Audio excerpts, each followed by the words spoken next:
Okay, good morning everyone. It is morning here, and this is Esoteric Astrology Adventure number 61.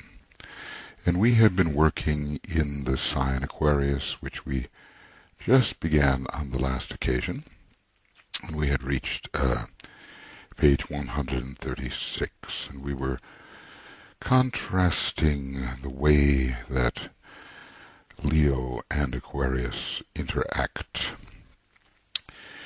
the superficiality of Aquarius giving way to a deep self-centeredness in Leo, a deep-seated self-consciousness and a profound interest in self, its needs and its wishes, and this is eventually relinquished in the higher form of Aquarius, where the superficialities disappear, and the intensive self-consciousness of Leo expands into the group awareness of the Aquarian individual.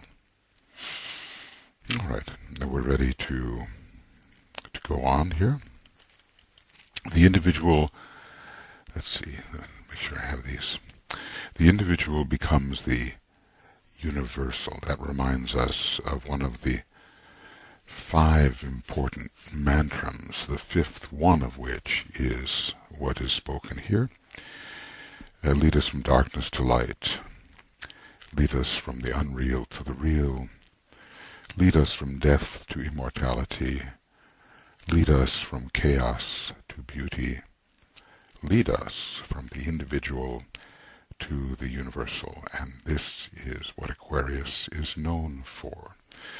By universality, we mean the sense of the one self, and we also mean eventually the consciousness of the entire solar system, which is our local universe. Remember, the term universe and universal are used in often in non-ultimate ways in the Tibetan's teachings, and do refer to large perceptions of our local system and local cosmos, rather than the perception of what occurs in the entire universe, whatever that really is.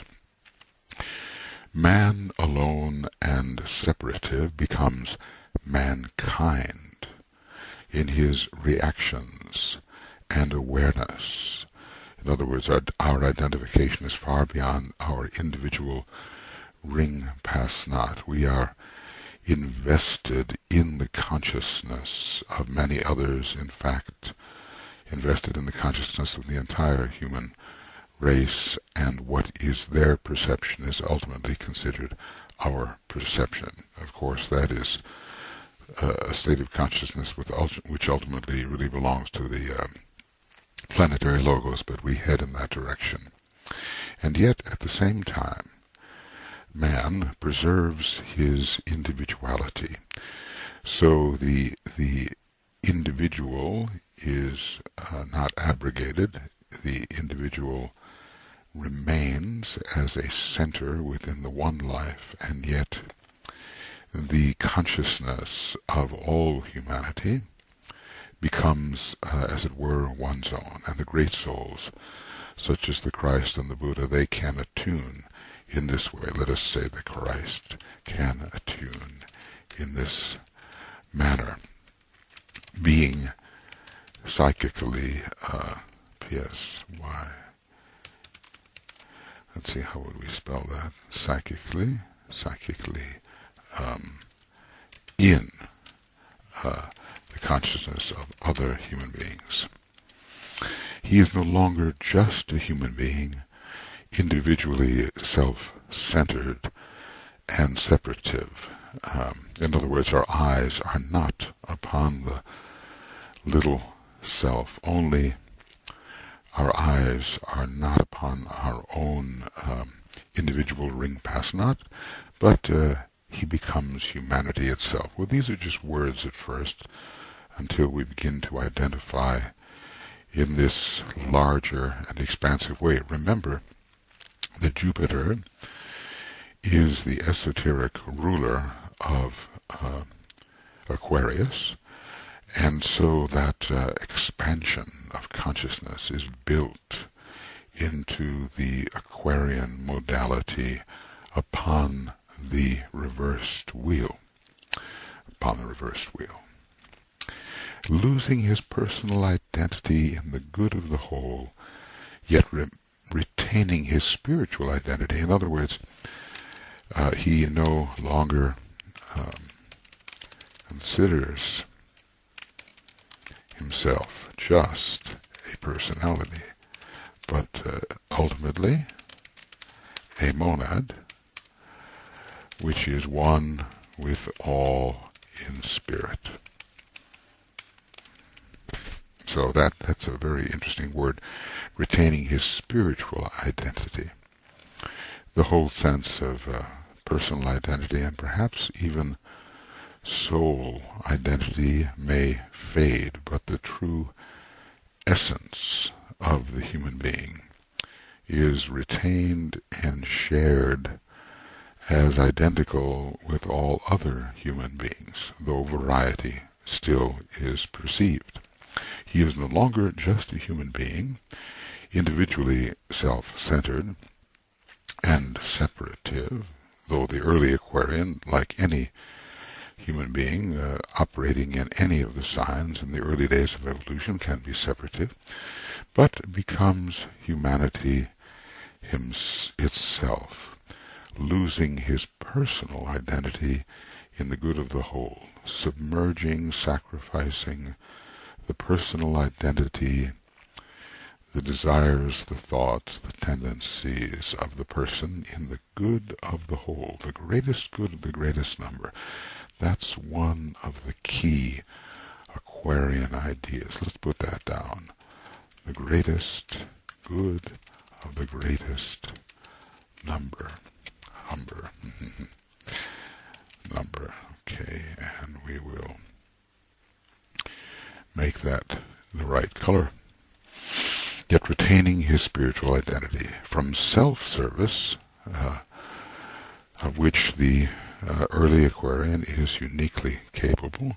From self-service he proceeds to world service. He becomes the true world server, and this is the world disciple, and that is, it suggests here one of the reasons why Aquarius is connected with the third degree, among other things, connected with the third degree, and yet is always the individualized son of God until after the third initiation, really the fourth.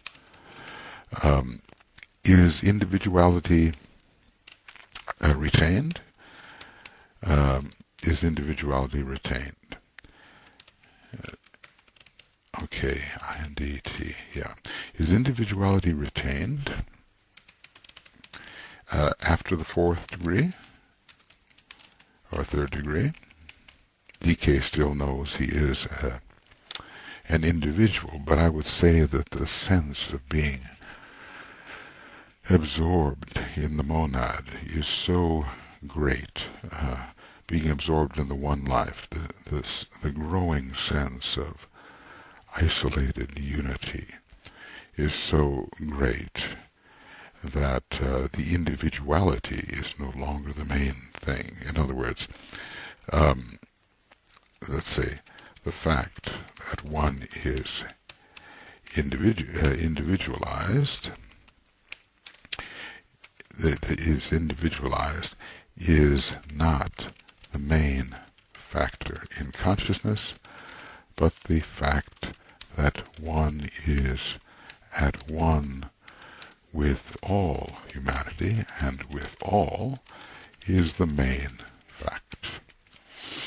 So we have to look forward to this universalized state of consciousness with which the subtle energies of Aquarius lead us into.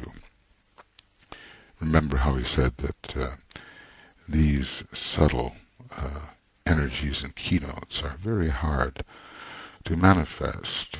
They are, in a way, very abstract. Aquarius does give a great capacity for abstraction and for removal from identification with form, although at the same time it gives those great practical abilities to manifest the high ideas and impulses through form, because it is so connected with the lowest and most concrete creative hierarchy.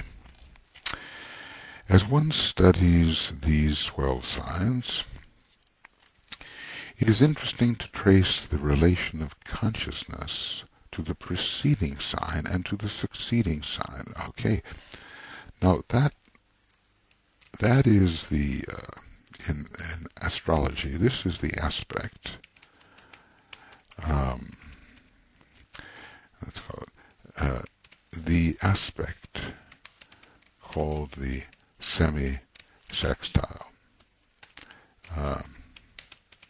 It's an aspect of 30 degrees. For instance, when we unite Taurus and Gemini, we have a semi-sextile. When we unite Gemini and Cancer, we have a semi-sextile. So we have Capricorn and Aquarius, that's a semi-sextile, and an angle of 30 degrees. And together, the two signs taken are a duad, or a contrasting unity. Each requires the other. And of course, Aquarius and Pisces, the relationship between them is a semi-sextile, and together they are an aspect of 60 degrees.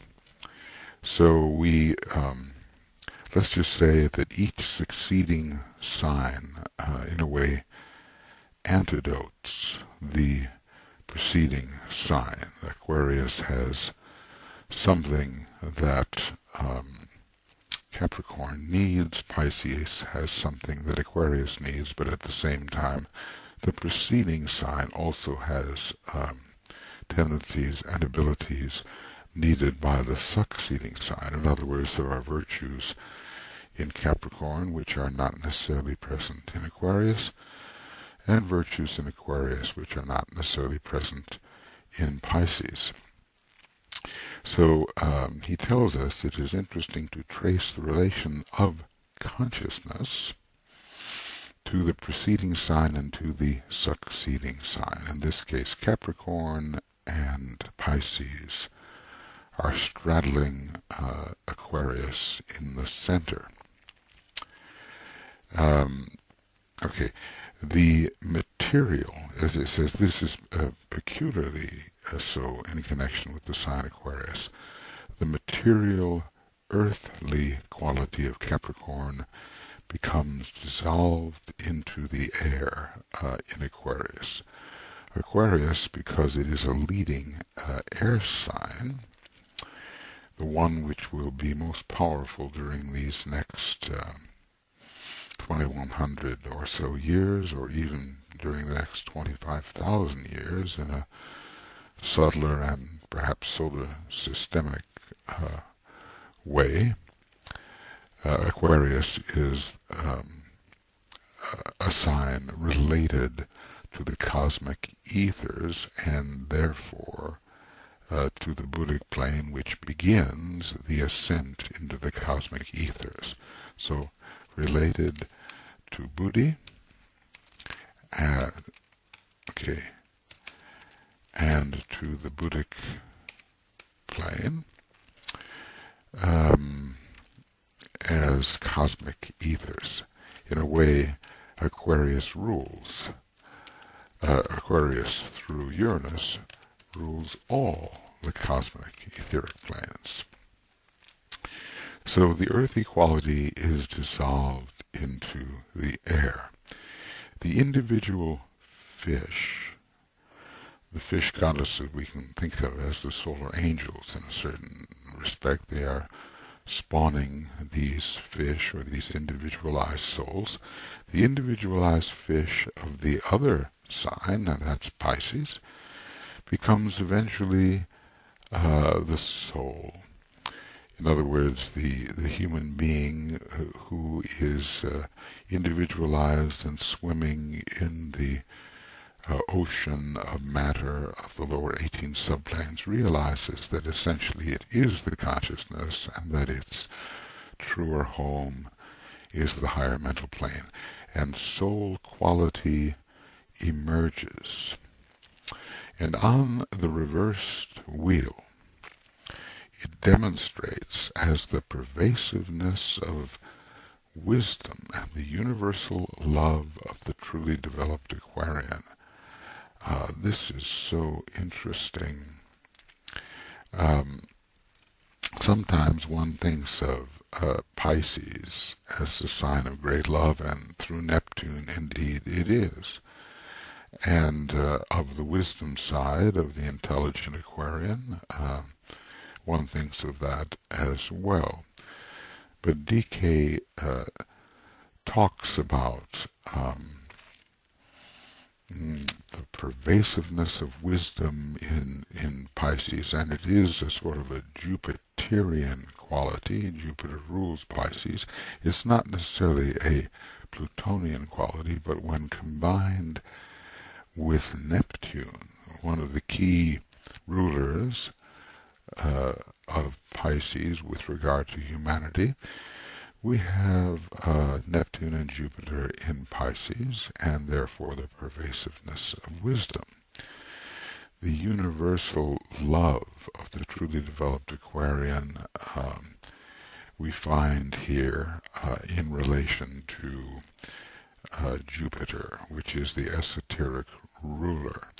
And we also have to remember that there is the relationship to the heart, just as Leo is related to the heart. Aquarius is related to the circulatory system, to the heart, and therefore to the love aspect. So this is a key distinction.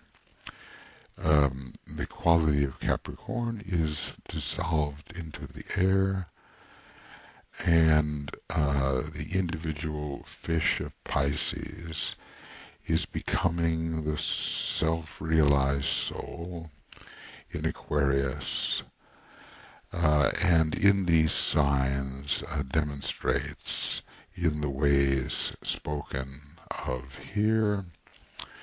On the reversed wheel, we have consciousness demonstrating the pervasiveness of wisdom in the sign Pisces and the universal love of the truly developed Aquarian. Most initiates end their career as human beings in the sign Aquarius. He will tell us, and a few in Pisces. So let's just say that universal love is a great concluding virtue with regard to the family of humanity. Okay, universal. On the wheel, as it rolls onward into illusion, that's the clockwise wheel, the wheel of personality, the superficiality and the airy nature. When he speaks of airy nature, he can speak of that which is unstable and in constant flux. The superficiality and the airy nature of the undeveloped Aquarian deepens. That's one of the things that we really need with regard to early Aquarius, is a deepening. Deepens gradually into the concrete and rocky material nature of the Capricornian. So we are moving backwards or clockwise through the signs. Let's see, clockwise through the signs. And here he says some interesting things of a personal nature about the average human being who is born in Aquarius. Occasionally DK does share these strictly personal observations, which come, I think, from long experience with the sign and could be found of value by the exoteric astrologer as well as by the Esoteric Astrology. The average man in Aquarius puts all his wares into the window. So, as I was speaking before, it's a very exteriorized condition of consciousness. And often in the room behind the window, there is little to be found. It's the whole idea, let me show you, let me tell you everything about myself. Everything about who I am is to be seen. And this is what we might call in some way the broadcasting mentality, extreme extroversion. Now, on either side of Aquarius, dealing with Capricorn or dealing with Pisces, we do not have such an extremely extroverted attitude. On the other hand, there are so many variables, and planetary combinations and different aspects will also dictate whether we have extroversion or introversion. Now, there are phases in the human developmental process which could be considered first extroverted and then introverted. It means that there is a general orientation towards outer phenomenal experience. It's a more superficial stage of consciousness. It lasts for a long time, and it's called, in general, a kind of extroversion of consciousness. It is followed by a shorter stage when the man turns inward and discovers who he really is, and that is introversion. But during the broad extroverted or introverted stages, there can be temporary states of extroversion and introversion. In other words, in the extroverted stage of consciousness, when we are interested in phenomenon, people can be, in general, more outgoing or more inward turning, more withdrawn, shall we say, but they are still generally in the state of extroversion because their consciousness is focused on phenomena. Later, when their consciousness is essentially focused on the developments within their own psyche and on the inner worlds of others as well, they can be outgoing people or they can be withdrawn.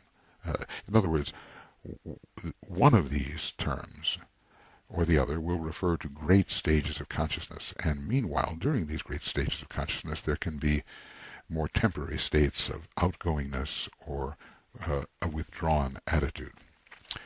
Esoterically, the developed Aquarian puts all he has into his water pot, storing it there for service, and giving it freely, on demand, to meet the need. And there is that word freely. It's the love of giving. This is one of the great signs of service, and the motive is simply to give to enhance the quality of life of the one who is receiving that which is given. So let's just say that the Aquarius is economical and learns to use all in service. That means anything can be used. And if you think about it, this is a bit like the causal body, where all is stored into the water pot. The causal body becomes a kind of water pot, a great vessel for storing virtue, quality, energy that can be used and wisely and through the motivation of love turned upon any situation and not expecting anything in return. This is the thing about Aquarius, to give all and not expect anything in return.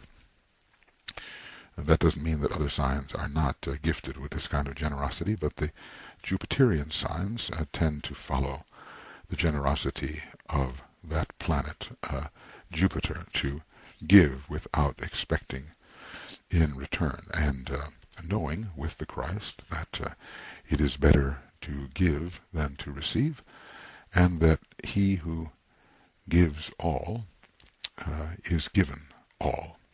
He who gives all he has is given even more.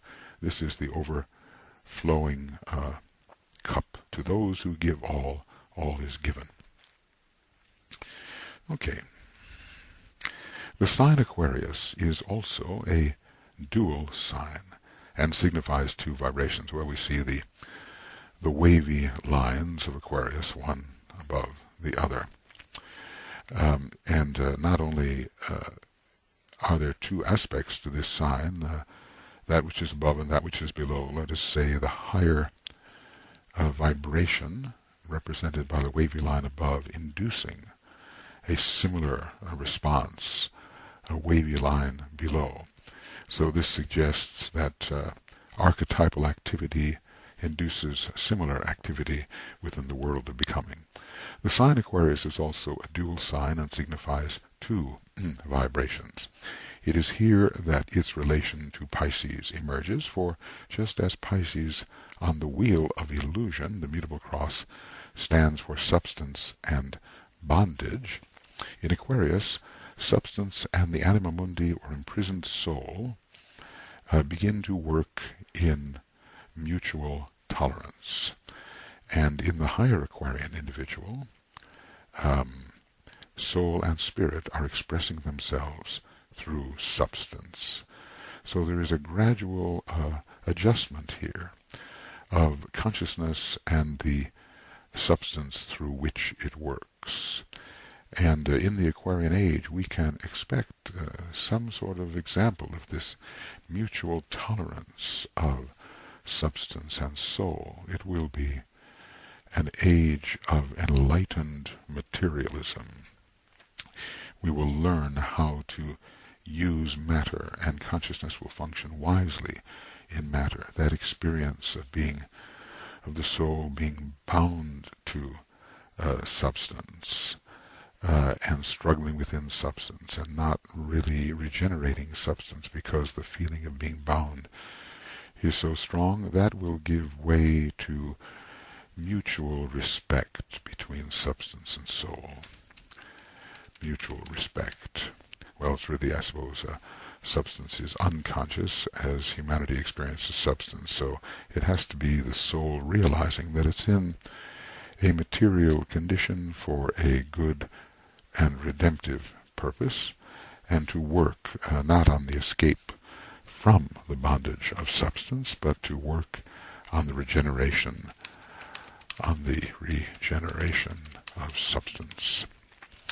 And in the higher Aquarian individual, you see this question of our state of evolution is ongoingly important, and in the higher Aquarian individual, soul and spirit are expressing themselves through substance. In other words, we have let's call it the magical and scientific mastery of substance, so that soul and spirit can express wisely, lovingly through that substance. As long as we don't know what substance really is, as long as we have not investigated the nature of matter, as Master R, as Francis Bacon counseled us to do, then it is simply an adversary, and we cannot express through that adversary. But with the scientific age, which recently began with Master R, or Francis Bacon, counseling the observant investigation of all that lay around, the scientific spirit allowed us to enter into the nature of substance and render it acquiescent to the desires, wishes, and intentions of the higher part of ourself, eventually at least. It also became acquiescent to our material intelligence, and so we have used substance for personal gain, and this will, of course, end during the age of Aquarius.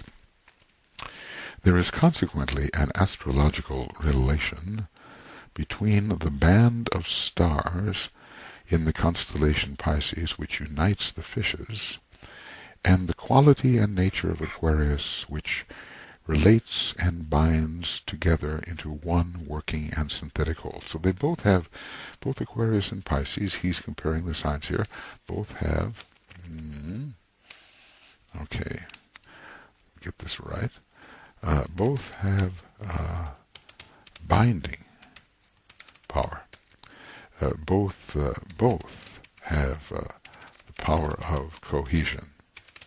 And there is a significant second ray coming through both of these sources. When we deal with Pisces, it comes through, the second ray comes through the constellation itself, and also through Jupiter as a ruler, and through Neptune as a special ruler. And when we're dealing with Aquarius, the second ray will be coming through Jupiter esoterically, and also it's part of the veiled Neptune for the initiate, the hierarchical moon veiling Neptune with its strong second ray, which will be released in a spiritual manner for the true initiate in Aquarius. So, as I said, there is an overlap here between these constellations, even visually and physically in the sky as seen from our perspective on Earth. And he's talking about the power of union. These are two climactic signs in the zodiac. Their full nature cannot be appreciated except by the true initiate or higher consciousness, and they do bring about cohesive appreciation of the cohesion of our world, and the ability to operate as a unifying factor within that world. When they're operating correctly, of course, there's also the severing power of Pluto in relation to Pisces. So we do have some terrible situations that are found in Pisces while this severing process is occurring, but in general the factor of appreciating the unity of things is very much found in the developed Aquarian and the developed Piscean. Although I would say that probably the scientific mastery of substance, the magical mastery of substance, according to law and rule, may be found more in Aquarius, though the advanced Piscean will have, in a way, intuitively mastered all that and has it naturally. The Aquarian recognizes the bond which holds all together subjectively and in truth. Recognizes the cohesion, the unity of things. This is a very Jupiterian quality, whilst in Pisces the energy of relationship constitutes an imprisoning band which confines and holds captive. So this is very interesting because if you think about it, Aquarius so often signifies freedom, liberty, revolution, breaking free.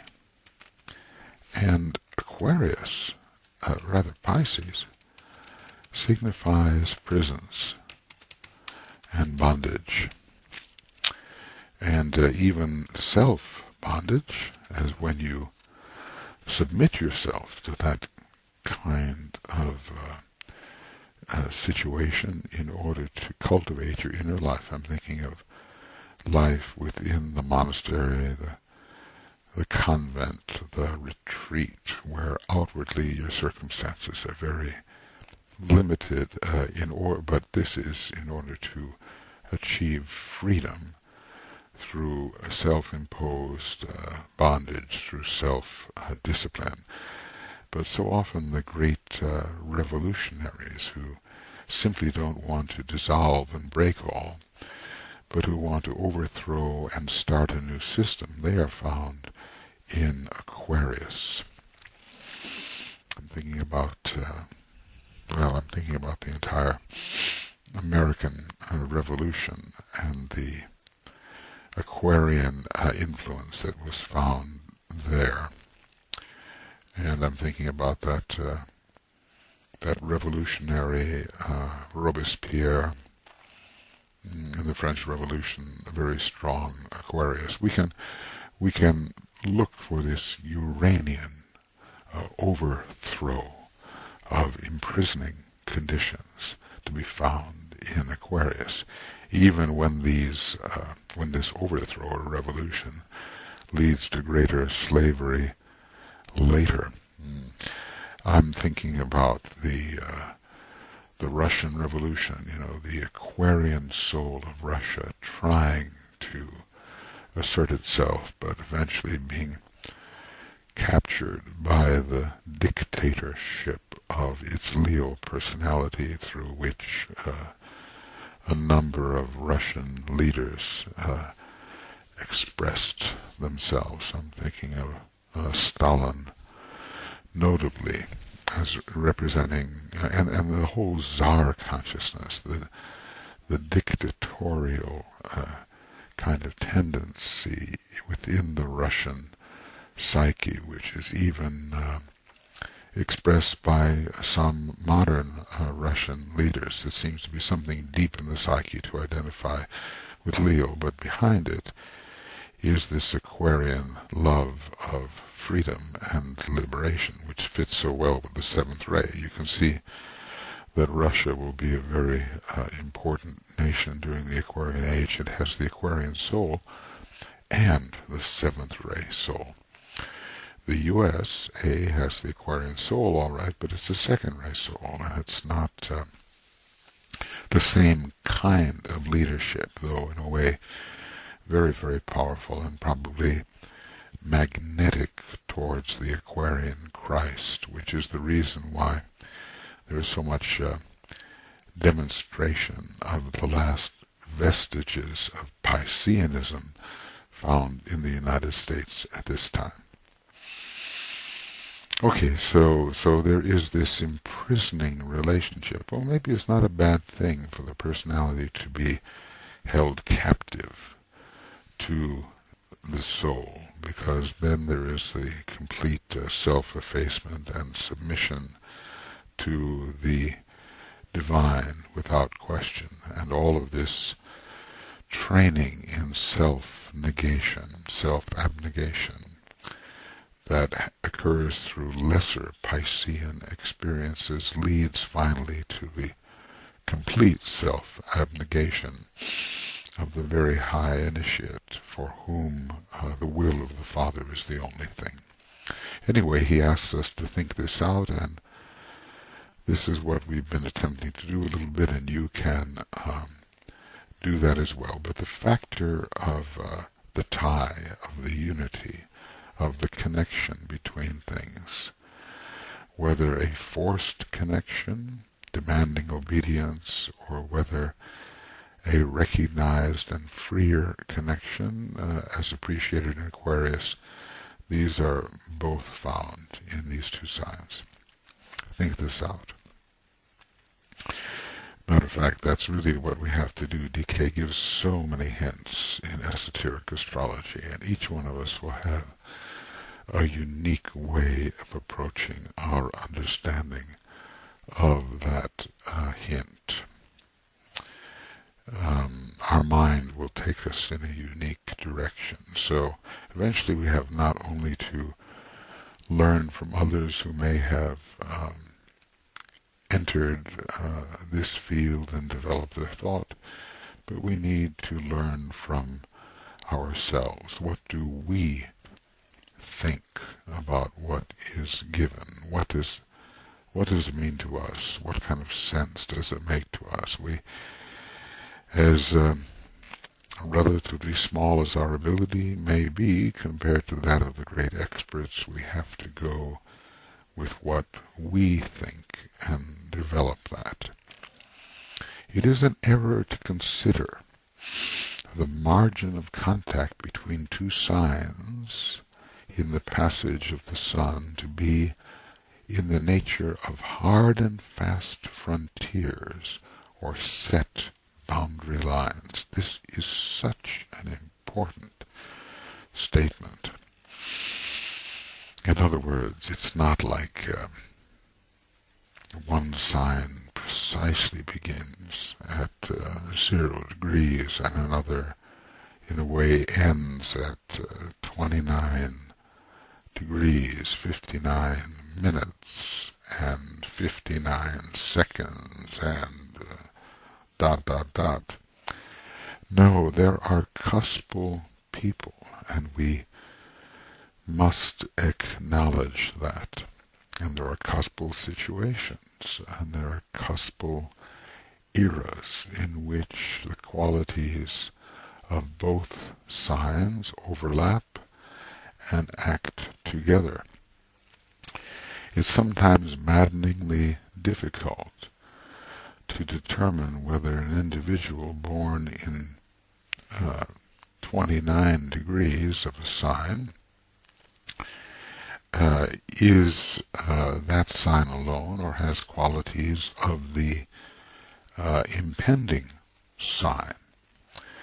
The same is true for those who are born in the first part of the sign, let's say the first degree, 0 degrees. They seem to carry a certain legacy from the previous sign. And this is true even in the case of their appearance, which I think is remarkable. They have qualities of both signs in this overlap, which is not only psychological and in terms of consciousness, but it is physical as well. I think one of the figures that seems useful is about 2.5 degrees on either side. Let's say from 27:30 of the previous sign to 2 degrees 30 of the succeeding sign. About a 5-degree range seems to be the overlapping cuspal range. And this is so with changes of ages as well. There's kind of a 500-degree overlap, 250 years. Did I say degree? I didn't mean that. 500-year overlap, 250 years on either side, and with a great age of 25,000 years, there's a 5,000 degree overlap with 2,500 on either side. That number 25, 2.5, is very important in this, and the way it doubles to create the entirety of the overlap correlated with the number 5.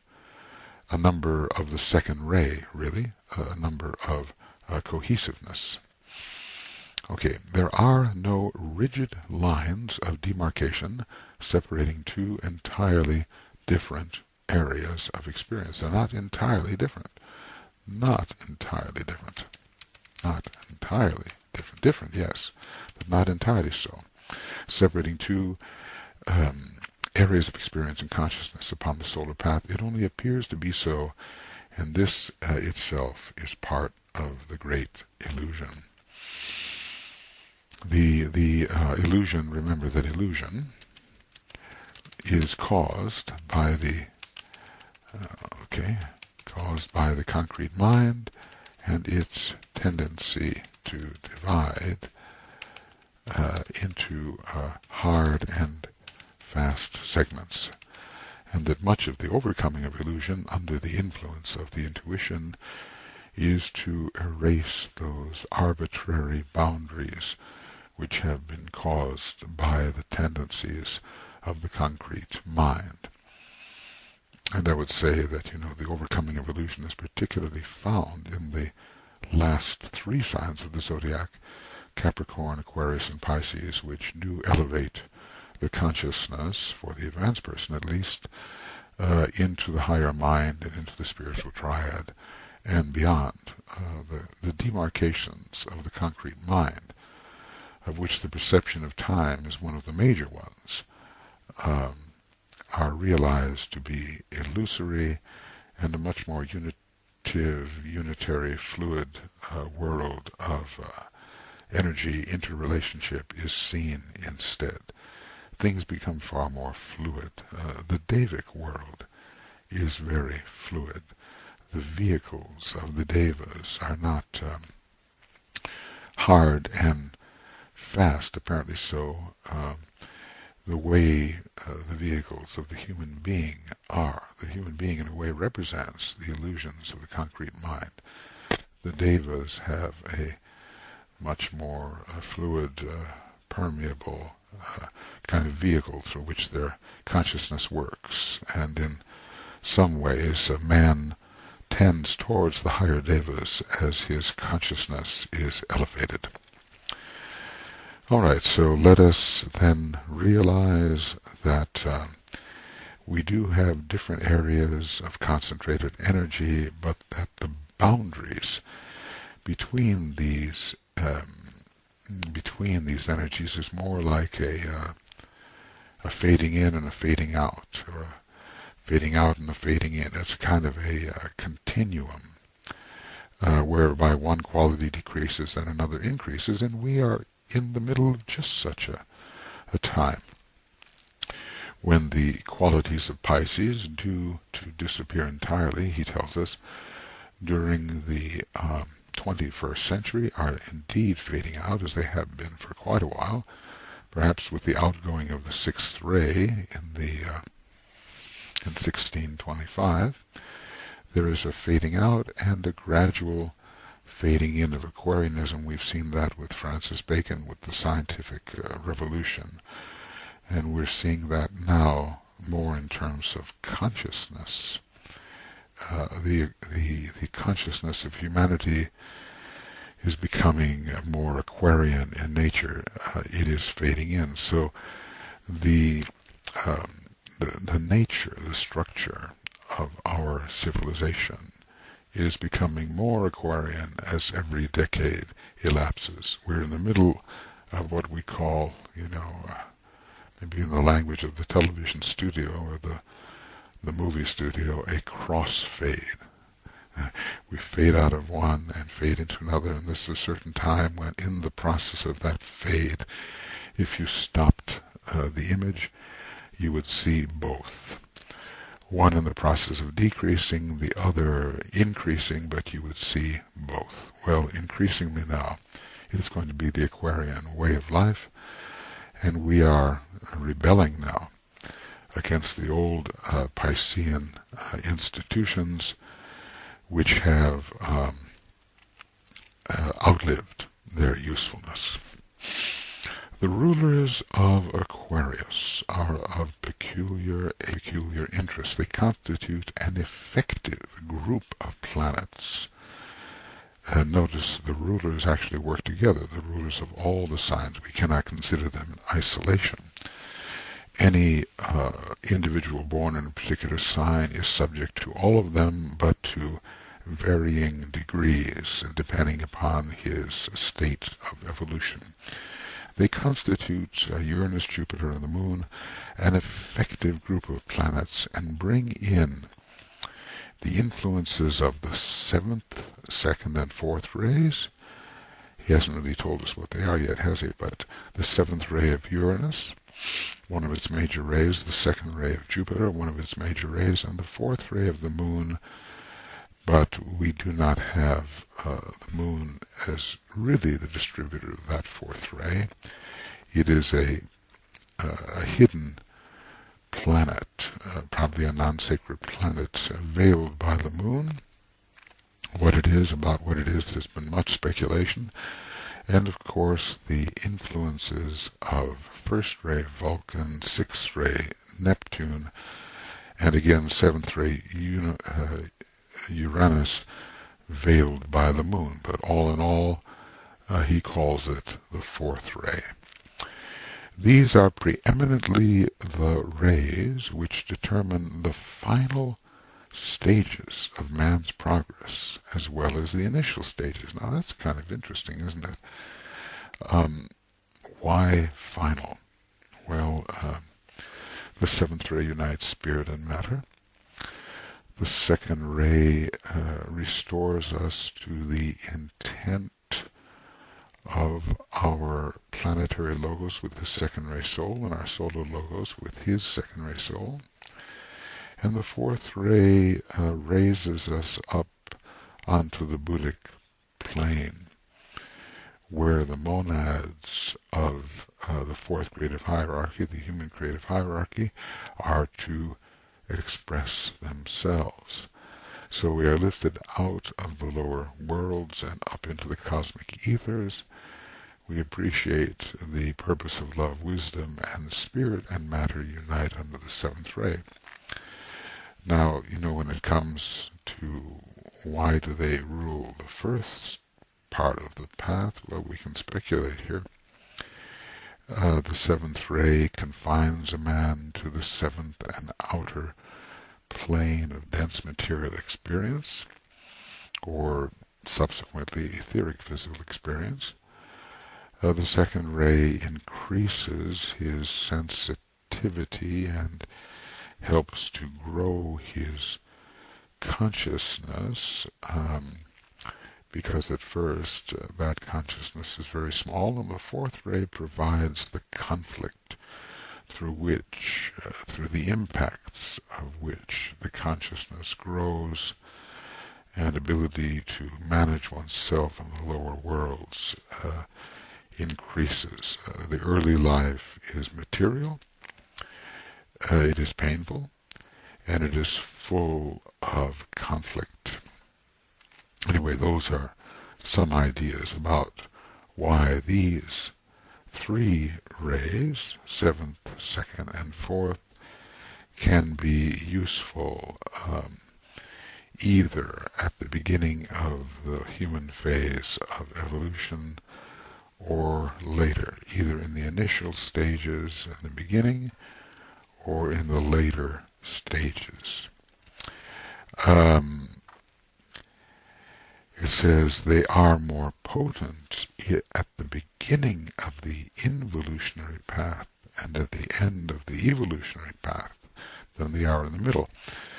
Period. Very interesting, and something we probably would not know because we do not have that broad reincarnational perspective which the Tibetan has. And, the question is, again, going back to the zodiac of 10 signs, the zodiac of 8 signs, are such signs as Aquarius, which is the 11th sign, active? And DK seems to show that they are active. So even the 11th sign is active at the beginning of the evolutionary, how do you spell that? Evolutionary stage. So when he says that sometimes we have a zodiac of 8 or a zodiac of 10, it has to do more with the true purpose of the signs in a spiritual sense. Man cannot respond to them because he has not developed himself to the point where he can. So anyway, these rays and their planetary rulers, an effective group of planets, determine the final stages and happenings of the path of evolution. Now DK will say why it is so from his perspective. I've given my understanding of it. Hopefully they are a little bit congruent with his. The seventh ray brings into expression upon the physical plane the major pairs of opposites, spirit and matter, and relates them to each other, producing eventually one functioning whole. Well, okay, that is the relation of spirit and matter. Spirit at last able to work through matter which has been understood and subdued, and then we overcome at this stage all fragmentation, and the whole can function as one. Okay, so spirit into matter. The second ray gives soul expression and spiritual consciousness, and also the power to pour out love and wisdom upon earth, which of course this is the objective of the planetary logos with his second ray soul. Nope, that's the wrong one. Second ray soul. Well, the fourth ray indicates the field of service, which is humanity, and the mode of attaining the goal. That's harmony through conflict. So the field of service, yes, well, the field of service is humanity, but from another perspective, that field of service is the Buddhic plane. The human creative hierarchy of monads, which has its origin on the second plane, has its field of expression upon the fourth. So we human beings are meant to be linking Buddhic factors. The fourth ray indicates the field of service, which is humanity and bringing Buddhi to humanity and bringing the linking power to all the higher and lower kingdoms, relating them, and the mode of attaining the goal. This mode or method is that of conflict and struggle in order to reach harmony and thus express all truly human characteristics. Now you think about the sixth ray, it also has that power of struggle, but it is the reason for the struggle with the sixth ray is not to reach harmony, but to achieve the domination of a particular ideal over other ideals. And so, although conflict is involved in both cases, the end objective is different. So the human family is struggling, but it's struggling towards a harmony in which the true linking human characteristics, mind, manas, as a linking factor, are to be expressed. For the fourth ray and the fourth creative hierarchy constitute essentially one expression of truth. We human beings, we are Mercury. We are ruled by Mercury. Our color is yellow. Our spiritual focus for service is upon the fourth or Buddhic plane, and this will have its reflection within the lower three worlds, where the human kingdom is primarily expressive. But we are not yet doing what we should with respect to the human kingdom until we can express the Buddhic energy. Okay, so we have the seventh ray, Uranus, the second ray, Jupiter, the fourth ray, the Moon. These three rays operative more at the beginning of the human evolutionary quest and during the final stages. Now, how would one know that? That's why this book is so wonderful, and DK as a teacher is so wonderful, because he expresses things which we, with our own limited personal consciousness, could not possibly know, because he has this vast perspective. And when you want to discriminate, what are the writings of a master, and what are the writings of an intelligent human being who has grasped something of the theory about which a master can speak directly and intuitively, is precisely that, is what is coming through the writings of an intelligent human being, is what is coming through in that way, somehow different from what a master can say, or is it the same? If it is different and any human being could write it, in other words, if it would not require a master to write such things, then we must conclude these are the works of an intelligent human being. If what is coming through could only be written by a master only, because of the great perspective and the presentation of that which no strictly human consciousness could yet know, then we have truly divine revelation, and there will be no confusion. As the Tibetan is planning to give out the third section in his series of treatises, this becomes an important discrimination, because there are those who say, okay, what I'm writing now is the Tibetan writing. Well, okay, people can say whatever they like, and of course, in a general way, all of us in this field are inspired by the Tibetan's thought, and we can somewhat mirror the Tibetan's thought, but is it really the Tibetan writing? Or could an advanced intelligence familiar with the Tibetan's language write what is given? And that is a keen discrimination. Many are fooled, many are misled in this problem. And, as we reach the age, the year 2025, and in that year or after that year, as the Tibetan's material begins to come out again, we will be in a better position to discriminate who is writing what. When I think of Annie Besant, she wrote powerful books, wonderful books. C.W. Leadbeater also the same. Can we discriminate those books, from the writings of a true master like Master K.H. or Master Morya or the Tibetan? And that takes a keen discriminative sense. And I think only the person who is increasingly soul conscious and at least able to focus on the fourth subplane of the mental plane as it is infused by still higher qualities can be in a position to make that discrimination. Okay. Well, we are getting to the point where what I hope to do is to continue this and make a 2-hour presentation out of it. So let's see, we have a few more minutes.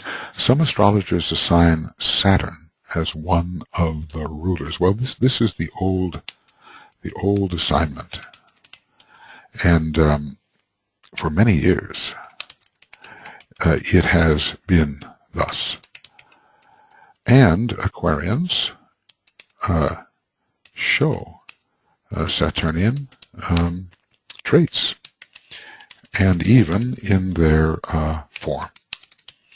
There are Saturnian Aquarians and Uranian Aquarians, and their difference is to be noted. But DK has another way of accounting for this. Alan Leo, he says, does so, but I would point out that in this case he is dealing entirely with the progress of the ordinary man upon the wheel of life. So Saturn tends to relate more to the ordinary Aquarian. And we would have to look at the way the decanates are related, because one of the decanates definitely has to do with Saturn.